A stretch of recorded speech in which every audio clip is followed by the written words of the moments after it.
سندھ کی دونوں حکمراں اتحادی جماعتوں نے صوبے میں ترقیاتی عمل کو متاثر کیے بغیر بلدیاتی انتخابات کرانے پر اتفاق کیا ہے۔ اس اتحاد و اتفاق کی جھلک گورنر ہاؤس میں بلدیہ حیدرآباد کی تقریب میں نمایاں ہو کر سامنے آئی۔ اسر امام کی رپورٹ۔ گورنر ہاؤس کا سبززار آج سندھ کی دو بڑی سیاسی جماعتوں کے درمیان اتحاد، یکجہتی اور سیاسی ہم آہنگی کا منظر پیش کر رہا تھا۔ تقریب تو تھی حیدرآباد کے ضلعی حکومت کی کارکردگی پر مبنی کتاب کی رونمائی کی، جس کے دولہ تھے ناظم حیدرآباد کنور نوید۔ تقریب میں کنور نوید کی حیدرآباد شہر کے لیے خدمات کو جہاں اپنے سراہ رہے تھے، وہیں ان کی تعریف اپوزیشن بھی کر رہی تھی۔ حیدرآباد میں ایک تاریخی ڈیولپمنٹ ہو رہی ہے اور ہوئی ہے، اور جو ہماری ناظم صاحب نے فگرز بتائیں اور جو اسکیمز بتائیں، میرا بھی تقریباً حیدرآباد سے ہی تعلق ہے، آنا جانا ادھر ہی ہوتا رہتا ہے۔ شہر میں ایک اچھی سی رونق ابھرتی۔ صوبائی وزیر ایاز سومرو بھی پیچھے نہیں تھے، انہوں نے اپنی اتحادی جماعت کو خوب داد دی، لیکن ساتھ ہی شکوہ بھی کیا کہ 13 برسوں سے لاڑکانہ کے ساتھ سوتیلی ماں کا سلوک کیا گیا۔ آپ نے واقعی جیسے میرے بھائی جام صاحب نے کہا، جو لیڈر آف دی اپوزیشن بھی ہیں، ان کے ساتھ ہمارے بھائی بھی ہیں، انہوں نے یہ بات کہی کہ کیونکہ وہ ضلع سے گزرتے ہیں، کبھی کبھی ہم بھی آتے ہیں،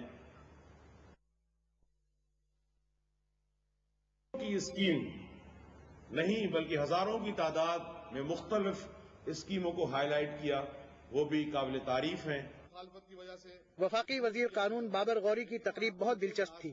انہوں نے اندرون سندھ کی پسماندگی کا ذمہ دار سابقہ حکمرانوں اور وہاں کی نمائندگی کرنے والوں کو ٹھہرایا۔ ان کا کہنا تھا کہ اگر ایم کیو ایم کو موقع ملے تو لاڑکانہ میں بھی مثالی ترقی ہوگی۔ وہاں پہ جو ناظمین آئے، وہ ہو سکتا ہے کہ پاکستان پیپلز پارٹی سے ان کا تعلق نہ ہو، دوسری جماعت سے ہو، لیکن وہ ناظم تو لاڑکانہ کے تھے۔ ان کی ڈیوٹی تو تھی کہ وہ اپنے فنڈ حاصل کرتے یا جو فنڈ ملے تھے اس کو پورا لگاتے، تو یہ ان کی ذمہ داری تھی۔ اور کوئی بھی تقریب سے گورنر سندھ نے خطاب کرتے ہوئے سندھ میں اتحادی جماعتوں کے درمیان سیاسی ہم آہنگی اور صوبے کی ترقی کے لیے مل جل کر کام کرنے کے عزم کا اظہار کیا۔ ان کا کہنا تھا کہ بلدیاتی انتخابات سے متعلق معاملات طے پا گئے ہیں اور اب کچھ چیزوں کی نوک پلک سنوارنا رہ گیا ہے۔ یہ بات بالکل سالڈلی طے ہو چکی ہے کہ الیکشنز جو ہیں بلدیاتی اداروں کے، وہ انشاءاللہ تعالی وہ ضرور کرائے جائیں گے اور جلد کرائے جائیں گے۔ دوسری باتیں جو سوچ وچار جاری ہے۔ گورنر ہاؤس کے سبززار پر منعقد ہونے والی تقریب اس لحاظ سے منفرد تھی کہ صوبے کی دوسری جماعتوں نے مستقبل کے بلدیاتی ڈھانچے پر اتفاق کے ساتھ کام جاری رکھنے اور انتخابات کرانے کا اندیہ دیا۔